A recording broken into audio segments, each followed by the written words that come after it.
Bonjour à tous. Dans cette période de crise et de Covid, euh, tout le monde est très perturbé, chez vous les patients comme chez nous dans le monde médical. Plus rien ne fonctionne comme avant. La crise frappe la France de plein fouet. La clinique de Lausanne est en première ligne avec 20 lits de réanimation occupés actuellement et 70 lits sur 100 dans l'aile nord qui contiennent des hospitalisés. Euh, mais il semblerait malgré tout que les choses s'améliorent légèrement. Euh, Ce message, c'est pour vous dire qu'on ne vous laisse pas tomber, que depuis 3 semaines, on travaille ardemment, on a fait déjà pas mal de téléconsultations, et que avec l'informatique, les téléconsultations et des formations, on va pouvoir s'occuper des futurs opérés, des gens dont l'opération a été annulée, des gens qui sont dans le parcours, et même des nouveaux patients qui vont commencer à être pris en charge pour pouvoir prendre date dans leur parcours de 6 mois. Le message que j'ai à vous faire passer, c'est de ne rien lâcher, bien sûr. On peut être malade avec des problèmes de travail ou de famille, et on soutient tous les patients qui sont dans cette situation-là. Mais l'obésité ne doit pas passer au deuxième plan en disant je m'occuperai de ça plus tard, car au contraire, avec le temps libre que parfois on peut avoir, il faut optimiser sa préparation.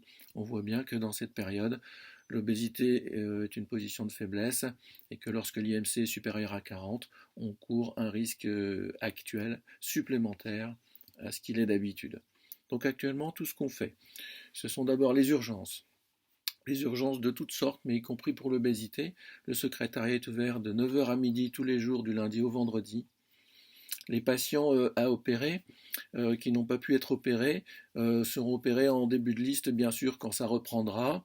Et pour la consultation d'anesthésie qui est valable 3 mois, ils seront recontactés directement par le secrétariat d'anesthésie pour voir s'il y a eu des événements nouveaux, tout ça en téléconsultation. Euh, Voilà, pour les patients qui sont dans le parcours, ceux qui ont fait leur bilan, les réunions de concertation pluridisciplinaires vont être faites avec les nutritionnistes, Dr Varin, Dr Gobil, Dr Lévy-Bobot. Il n'y aura pas de retard de ce côté-là. Pour les gens qui sont en début de parcours et pour la conférence que je fais le samedi aux patients, qui a été reportée déjà 2 fois à cause des événements, eh bien cette conférence, on est en train de la mettre en place pour les semaines prochaines, probablement sur le support Zoom.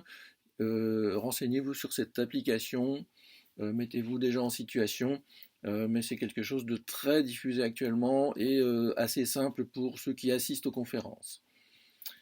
Pour les nouveaux patients vont être vus en téléconsultation après un entretien avec la coordinatrice qui va les contacter pour préparer les questionnaires, les dossiers, envoyer les lettres de médecins traitants ou les examens éventuels. Et ensuite, quand je les aurai vus en consultation initiale, eh bien, on aura tout un circuit de mails, de formation, de liens et de documents qui suivra. De même pour le programme éducatif, vous savez qu'il y a son importance dans les 6 mois qui précèdent l'opération pour la sécurité sociale. On est en train de mettre en place les conférences existantes en téléconférence. Pour les gens qui sont en suivi de 6 mois ou annuel, on va faire au cas par cas. Les cas les moins urgents seront vus après la crise. Et dans les autres cas, il y a tout à fait possibilité de prendre rendez-vous, de consultation, de suivi sur Doctolib en consultation vidéo. Il faut bien cocher l'icône vidéo quand vous prenez le rendez-vous de consultation. Voilà, tous les éléments, le docteur Gobil et le docteur Varin, les nutritionnistes, nous donneront aussi des rendez-vous précoces pour les nouveaux patients. Voilà. Donc, gardez le moral, bon courage. Dans la mesure du possible, essayez d'optimiser cette période pour en faire le maximum dans vos préparatifs. Pardon. Et nous, de notre côté, on va vous envoyer à partir des semaines qui viennent progressivement des informations, des liens pour continuer à vous préparer. Bon courage à tous, protégez-vous et je vous dis à bientôt. On va faire en sorte que les parcours ne soient quasiment pas retardés pour les uns et les autres. À bientôt, je reviens sur le site assez rapidement.